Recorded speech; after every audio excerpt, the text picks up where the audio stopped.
السلام عليكم ورحمة الله. أهلا بكم طلاب الصف الرابع الابتدائي. هنكمل إن شاء الله درس الإسكندرية عروس البحر المتوسط. اتكلمنا مع بعض المرة اللي فاتت عن أهم مميز مدينة الإسكندرية، أنها مدينة عريقة بها معالم آثارية وتاريخية. واتكلمنا عن أنواع الآثار الموجودة في الإسكندرية، قلنا فرعونية ويونانية ورومانية وقبطية وإسلامية. اتكلمنا كمان عن أهم المعالم اللي موجودة في الإسكندرية، قلنا البحر الأبيض المتوسط وقلعة قايتباي ومتحف الأحياء المائية والمتحف الروماني والمسرح الروماني وعمود السواري ومكتبة الإسكندرية. إن شاء الله النهاردة هنكمل باقي الدرس. بكار: ما هذا يا بساط الريح، إنني أرى قصورا فخمة وحدائق غناء، هيا بنا نحلق فوقها لنعرف ما فيها. هذا قصر المنتزه يطل على شاطئ البحر، إنني أشاهد أشجارا وأحواض زهور وحدائق واسعة وكلها بنيت على الطراز الإسلامي. انظر يا بساط الريح، هذا قصر آخر يقع وسط حدائق خلابة تنتشر حوله تماثيل، وذلك قصر رأس التين. ما هذا يا بساط الريح؟ بيقول له ايه ده يا بساط الريح؟ انني ارى قصور فخمه. يعني ايه فخمه؟ يعني عظيمه القدر، عكسها حقيره. فخمه يعني عظيمه القدر، عكسها حقيره. حدائق مفردها حديقه وهي البساتين. غناءه يعني كثيره الشجر. هيا اسرع بنا نحلق يعني نطير فوقها لنعرف ما فيها. جمع قصر: قصور وأقصر. يطل يعني إيه يقع؟ يطل يعني يقع على شاطئ البحر، جمع البحر البحار والأبحر. إنني أشاهد يعني أرى. أشجار مفردها شجرة، أحواض مفردها حوض، وإيه الأحواض دي؟ اللي هي مساحة صغيرة مزروعة. زهور مفردها زهرة. كلها بنيت على الطراز يعني الشكل، الطراز يعني الشكل الإسلامي أو النمط.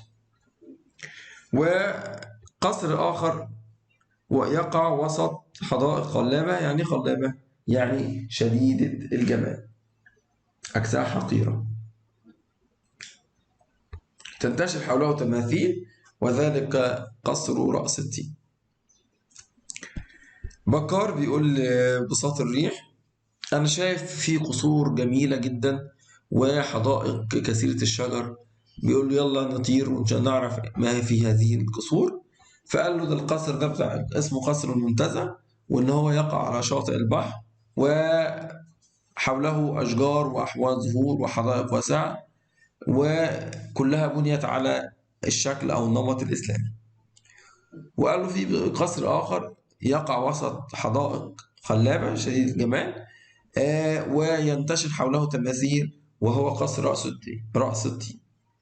يبقى بكار شاف قصرين في الإسكندرية: قصر المنتزه وقصر رأس التين. وقصر المنتزه ده يقع على شاطئ البحر المتوسط.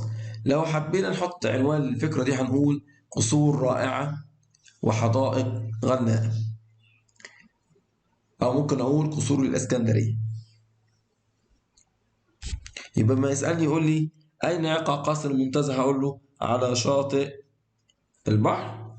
وما يسألني يقول لي اذكر قصرين شاهدهما بكار في الإسكندرية، هقول له قصر المنتزه الذي يقع على شاطئ البحر وتنتشر حوله أشجار وأحواض زهور وحدائق واسعة، وأنه بني على الشكل أو النمط الإسلامي. والقصر الآخر هو يقع وسط حدائق شديد الجمال وحوله تماثيل، ويسمى قصر رأس التين. الفكرة الثانية بيقول بساط الريح: إنني أرى كنائس. هذه كاتدرائية الكرازة المرقسية في محطة الرمل، بناها أحد تلاميذ السيد المسيح. وهذه كنائس أخرى ومساجد كثيرة. وهذا مسجد سيدي أبي العباس المرسي، وهذه مئذنته الشاهقة الارتفاع وقبابه الأربع، وهذا مسجد الإمام البوصيري. وهذه مساجد أخرى. حقا الإسكندرية، إن مدينة الإسكندرية عروس البحر المتوسط. بساط الريح بيقول إنني أرى كنائس مفردها كنيسة. هذه كاتدرائية الكرازة المرقسية. كاتدرائية يعني الكنيسة الكبيرة، وموجودة في محطة الرمل، واللي بناها أحد تلامذة مفردها تلميذ، وجمع تلميذ تلاميذ وتلاميذ. السيد المسيح اللي هو سيدنا عيسى عليه السلام، وهذه كنائس أخرى ومساجد كثيرة.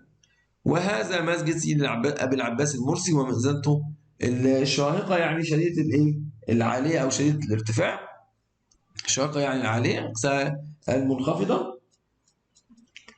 وقباب، قباب مفردها إيه؟ قبة. قباب مفردها قبة. وهي إيه؟ على شكل إيه؟ دايرة كده، نص دايرة كده.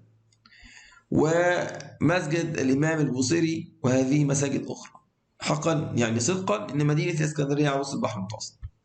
بكار بقى بيقول بساط الريح بيقول لبقال في كنائس، في كنيسة كبيرة اسمها كاتدرائية الكرازة المرقسية، ودي موجودة في محطة الرمل، واللي بناها أحد تلاميذ السيد المسيح. وأيضا هناك كنائس أخرى. وبالإضافة للآثار الإسلامية مساجد زي مسجد سيدي أبي العباس المرسي، ومئذنته يتميز بأنه مئذنته شديدة الارتفاع وعالية، ولديه قباب 4. ومسجد الإمام البوصيري بجوار المسجد أبي العباس المرسي. وبيقول في الآخر إن مدينة اسكندرية عروس البحر المتوسط. لو حبينا بقى نحط عنوان لهذه القطعة، أقول المساجد والكنائس اللي في الإسكندرية. طيب، اما يجي يسالني يقول لي اذكر اثر قبطي موجود في الاسكندريه، هقول له ايه؟ كاتدرائيه الكرازه المرقسيه. واين تقع؟ هقول في محطه الرمل. من الذي بناها؟ احد تلاميذ السيد المسيح. طيب، اذكر مسجدين راهم بكار في الاسكندريه، هقول له مسجد سيدي ابي العباس المرسي ومئذنته الشاهقه، ويتميز بمئذنته الشاهقه شاهقه الارتفاع وقباب الارض. وهناك ايضا مسجد الامام البوصيري، وهناك مساجد اخرى.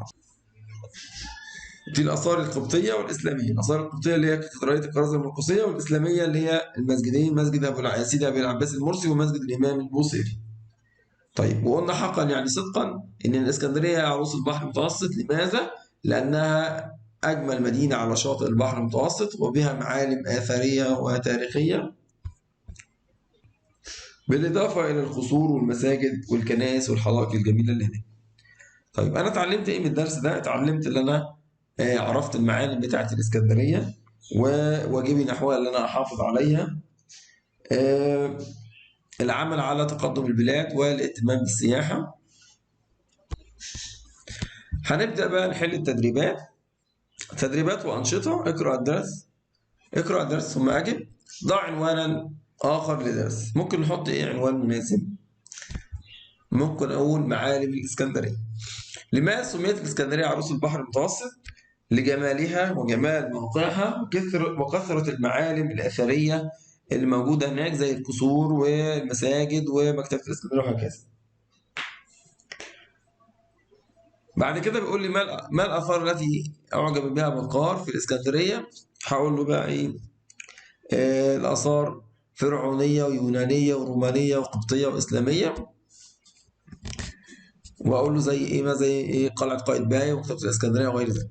صنف الآثار التالية إلى قبطية وإسلامية. قلعة قايتباي ده إلى قبطية وإسلامية. قلعة قايتباي ده أثر إسلامية. ومسجد أبي العباس المرسي ده إسلامي. كاتدرائية الكرازة المرقسية ده قبطي. طيب، معنى خلابة يعني شديدة الجمال، عكسها حقيرة. نوعها اسم. الإسكندرية مدينة خلابة. اجمع بعض صورا لبعض الآثار مدينة الإسكندرية ثم تحدث عنها مع ذلك. مستخدما الأسماء الإشارة هقول هذا مسجد سيدي أبي العباس المرسي، وهذه مئذنته الشائقة، وهذه حدائق جميلة، وهذا قصر منتزه، وذلك قصر رأس التين. استمع للدرس من معلمك أو أحد زملائك، ثم حدد التتابع الزماني والمكان اللي ما استمعت إليه. اقرأ ثم أجب. قرأت أمس عن مدينة عريقة بها معالم آثارية وتاريخية فرعونية ويونانية ورومانية وقبطية وإسلامية. هات معنى عريقة. قلنا عريقة يعني قديمة وأصيلة. مفرد معالم، معلم، جمع مدينة، مدن. المدينة المشار إليها هي الإسكندرية. أهم ما يميز الإسكندرية بها إيه؟ أنها مدينة عريقة، وبها آثار فرعونية ويونانية ورومانية وقبطية وإسلامية، وأنها ذات طبيعة ساحرة، ويوجد بها شاطئ البحر. درس الإسكندرية عروس البحر المتوسط. السلام عليكم ورحمة الله وبركاته.